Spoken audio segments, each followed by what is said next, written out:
देवगढ़ का जंगल जल रहा था। आग की लपटें आसमान को छू रही थी और हवा में जलती लकड़ी और डर की गंध थी। गांव वाले दूर खड़े बस देख रहे थे, बेबस। तभी धुएं के उस काले बादल में से एक परछाई निकली।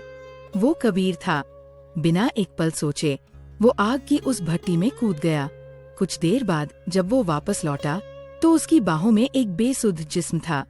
पंडित की बेटी अदिति। उसने एक जान नहीं बचाई थी। उसने गांव की इज्जत को आग से बाहर निकाला था। पर उस राख और धुएं में लिपटे गांव को देखकर कोई नहीं जानता था कि कबीर ने आज एक जिंदगी बचाई है या पूरे देवगढ़ की बर्बादी की कहानी लिख दी है। उसकी इस बहादुरी पर कुछ आंखों में हैरानी थी तो कुछ में नफरत की चिंगारी, क्योंकि एक निचली जात वाले ने पंडित की बेटी को छुआ था। आग बाहर बुझ रही थी पर दिलों के अंदर एक नई आग लग चुकी थी। अगले दिन गांव की हवा में रात के धुएं से ज्यादा नफरत का जहर घुला था। कबीर अपनी कुल्हाड़ी लेकर जंगल की ओर जा रहा था जब ऊंची जात के कुछ लोग उसे देखकर फुसफुसाए, देखो यही है वो, इसने पंडित की बेटी को छुआ था, अपवित्र कर दिया होगा। कबीर ने सब सुना पर कुछ कहा नहीं। उसकी खामोशी उसका गुरूर थी। वो जानता था कि इस गांव में उसका जन्म ही उसका सबसे बड़ा गुनाह है। उसने अपनी नजरें नहीं झुकाई, बस अपनी चाल थोड़ी तेज कर दी। उसके गले में बंधा चांदी का ताबीज उसकी माँ की आखिरी निशानी थी, जो उसे याद दिलाता था कि उसकी कीमत इस समाज के बनाए नियमों से कहीं ज्यादा है। वो अन्याय को सहता था पर उसे मानता नहीं था। उसके अंदर का स्वाभिमान उस आग से भी तेज था जिससे उसने कल अदिति को बचाया था। लेकिन आज वो अकेला चल रहा था और पूरे गांव की नफरत भरी निगाहें उसे घेरे हुए थी। वहीं पंडित के घर के आंगन में अदिति पूजा की थाली सजा रही थी।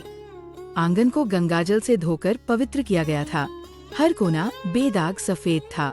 अदिति ने सुंदर नीले रंग की साड़ी पहनी थी। उसके बालों में चमेली के फूल गूंथे थे और उसके माथे पर चंदन का टीका था। वो हर रस्म पूरी कर रही थी पर उसका मन वहाँ नहीं था। उसकी आंखों में एक खालीपन था, एक ऐसी बेचैनी जो इस साफ सुथरे आंगन की दीवारों में कैद थी। कल जब वो बेहोश थी उसे बस एक एहसास याद था, 2 मजबूत बाहों का घेरा जो उसे आग से बचाकर लाया था। वो चेहरा, वो आँखें, वो इस पवित्रता के ढोंग से बाहर की दुनिया को महसूस करना चाहती थी। उसे अपने पिता के बनाए नियमों का पिंजरा तोड़ने की इच्छा हो रही थी। वो पूजा के मंत्र तो बुदबुदा रही थी पर उसका दिल किसी और का नाम ले रहा था। उस शाम अदिति वो कर बैठी जो देवगढ़ की किसी लड़की ने कभी सोचा भी नहीं था। वो अकेले जंगल के किनारे पहुंच गई जहां कबीर लकड़ियां काट रहा था। कबीर ने उसे देखा तो उसकी कुल्हाड़ी हवा में ही रुक गई। उसके चेहरे पर हैरानी और चिंता दोनों थी। अदिति ने धीरे से कहा, मैं तुम्हारा शुक्रिया करने आई थी। तुमने मेरी जान बचाई। कबीर बस उसे देखता रहा। उसकी आवाज में कोई घमंड नहीं था, बस एक गहरी शांति थी। उसने कहा, मैंने बस अपना फर्ज निभाया। उनकी बातें छोटी थी पर उनकी खामोशी में एक पूरा संवाद चल रहा था। अदिति ने देखा कि उसकी आंखों में वही सच्चाई थी जो वो अपने पिता के धर्म ग्रंथों में ढूंढती थी पर कभी मिली नहीं।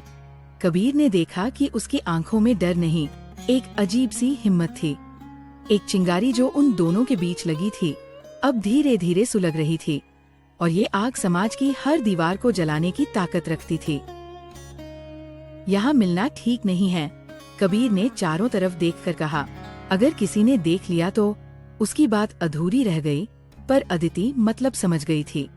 गांव का हर इंसान जज और हर निगाह एक सजा थी।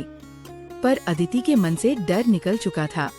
उसने कहा, मैं तुमसे फिर मिलना चाहती हूँ। कुछ पूछना है, कुछ समझना है। कबीर की आंखों में एक पल के लिए कशमकश दिखी। वो जानता था कि ये रास्ता तबाही की तरफ जाता है, पर अदिति की आंखों में उसे अपनी ही जैसी एक रूह दिखाई दी जो आजादी के लिए तड़प रही थी। उसने धीमी आवाज में कहा, जंगल में एक पुराना शिव मंदिर है, खंडहर हो चुका है, वहाँ कोई नहीं जाता। कल शाम सूरज ढलने के बाद। ये सिर्फ एक वादा नहीं था, ये एक बगावत की शुरुआत थी।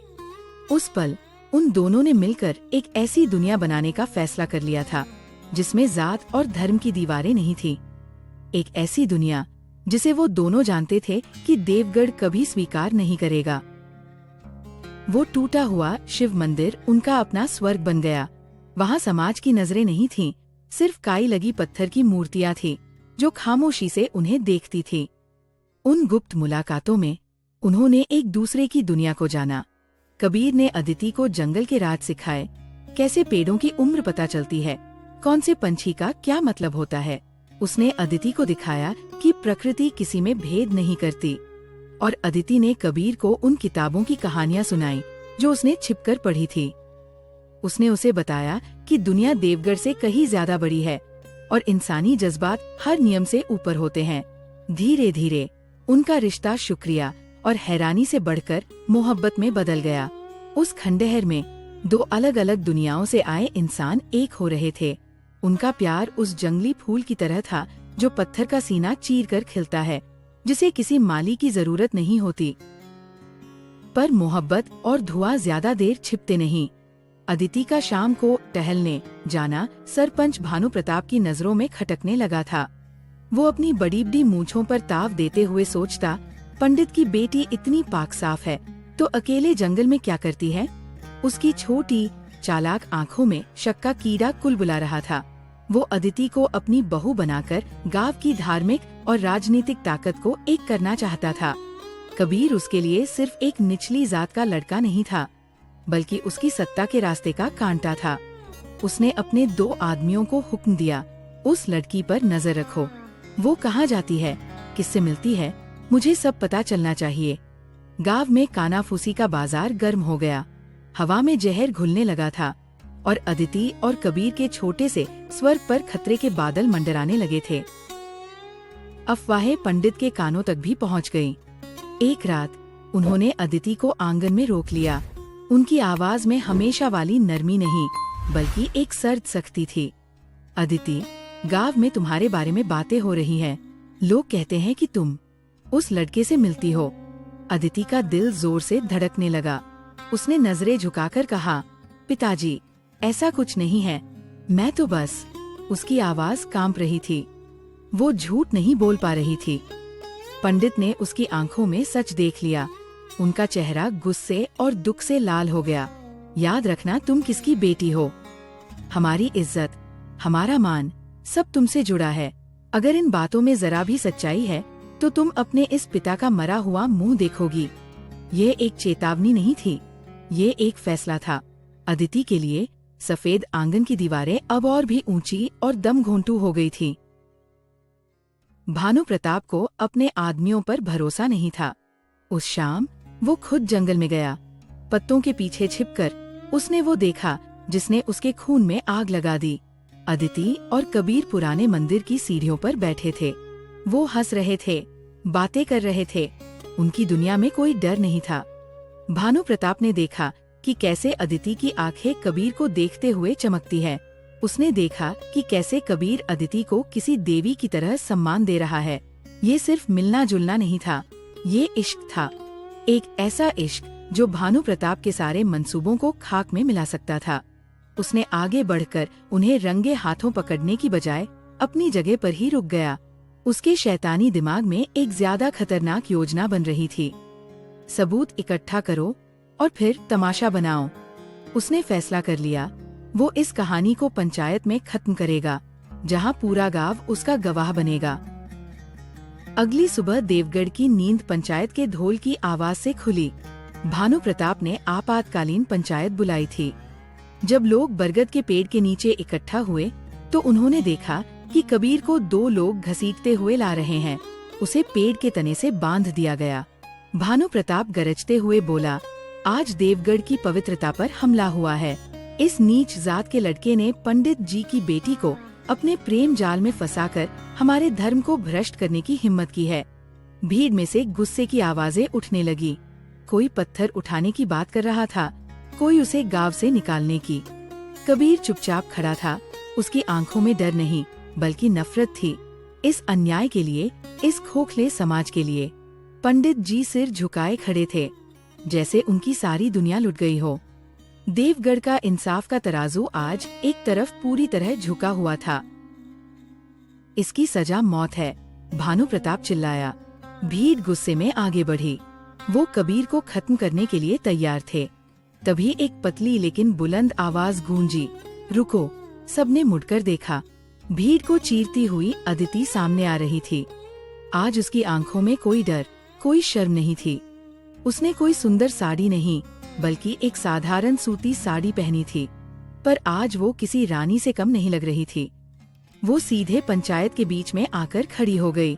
उसने अपने पिता की आंखों में देखा और फिर भानु प्रताप की तरफ मुड़ी। कबीर ने कुछ गलत नहीं किया। उसकी आवाज में एक चट्टान जैसी मजबूती थी। गुनाहगार वो नहीं, तुम्हारी छोटी सोच है। हाँ, मैं उससे मोहब्बत करती हूँ। उसकी मोहब्बत ने मुझे अपवित्र नहीं किया, बल्कि तुम्हारे बनाए इस घुटन भरे पिंजरे से आजाद किया है। पूरे पंचायत में सन्नाटा छा गया। पंडित की बेटी ने खुलेआम बगावत कर दी थी। पंडित का चेहरा शर्म और गुस्से से फट पड़ा। वो चीखे, चुप हो जा। तू मेरे खानदान के खून का अपमान कर रही है। तू पवित्र ब्राह्मण खून है। तूने हमारे पुरखों को शर्मसार कर दिया है। उनकी आवाज में सदियों का घमंड था। पर अदिति शांत रही। उसने एक गहरी सांस ली और वो राज खोला जो उसने अपनी छाती में दफन कर रखा था।